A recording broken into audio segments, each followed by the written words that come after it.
Okay, so for the Cal 1 class, this is part 2 of this integral. Okay, we did this one last time. The integral of tangent x from 0 to pi over 4. We got this answer, negative log square root of 2 over 2. This is the graph, and this shows the little area that we're doing, okay? So how can doing this straightforward integral help us with a trickier integral?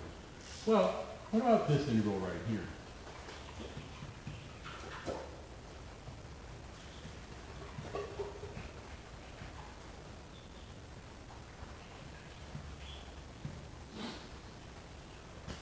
Now, here we have the integral of arctan, right? So, this integral, there are ways to do this, but what can we do in Cal 1 with the basic understanding of what an integral is to make this actually pretty straightforward? First, we have to graph it, right? Just like we did over there. So, we graph our tangent. Now, if you say, but oh no, I don't know the graph of arctangent. Well, why don't you know the graph of arctangent? I mean, you're out there on the road driving around and you don't know the rules. That's not a good idea, okay? It's a good way to get in an accident. So let's be professional. There are only 6 inverse trig functions, okay? We need to know the graphs of the 6 inverse trig functions. This is the graph of arctangent x. Okay. Now, our left boundary is the line x equals 0. Okay, so that's the y-axis again, right? X equals 0. And our right boundary is the line x equals 1. Now,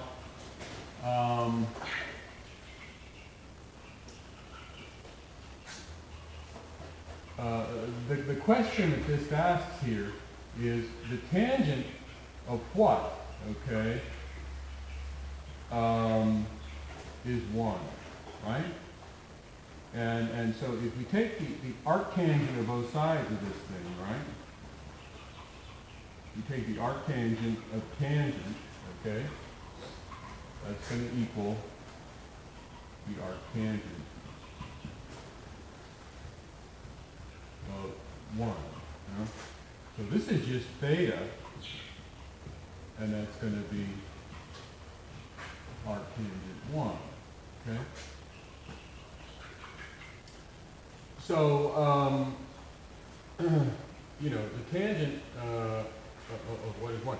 Well, tangent, remember, is sine over cosine, right? And in order for this to be true, sine theta is going to have to be equal to cosine theta, right?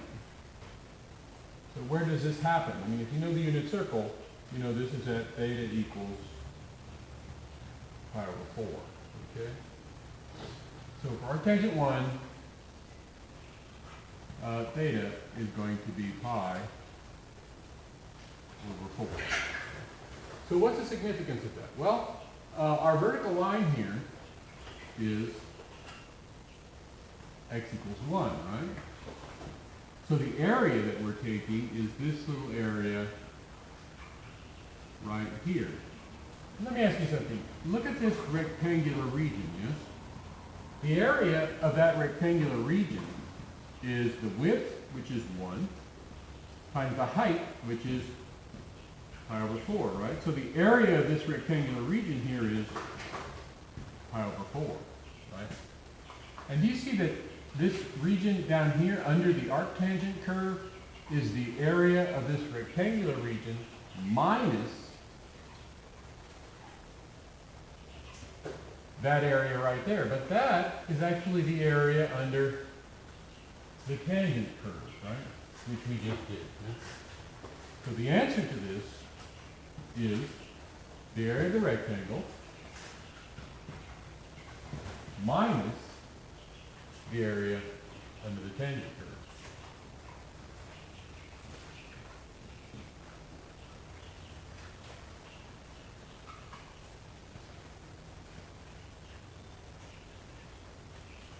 So, with an understanding of what the integral is, okay, a graphical understanding of what it is, right? A little bit of basic knowledge about these graphs and things, which is absolutely necessary. Okay, 6 inverse frequencies. You have to memorize the graphs of them. We can do what looks like a pretty tough integral, okay?